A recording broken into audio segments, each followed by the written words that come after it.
když získáte vlastně 3 popsané, 3 modré, tak máte 2x5 bodů za ty kombinace, to je 10, a ještě vlastně za 5 fáborů a za 6 fáborů, takže 12 bodů.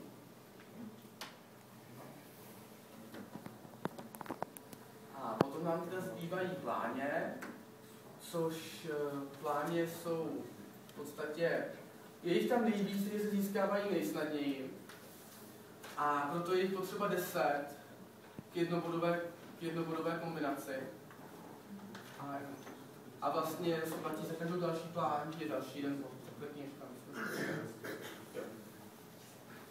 Tak, můžeme dál. A potom máme tu speciální kartu, ten kalich, o kterém jsem mluvil. A ten vlastně, kromě toho, že je sám o sobě zvíře, tak vytváří velice zajímavé kombinace s dalšími kartami. Tohle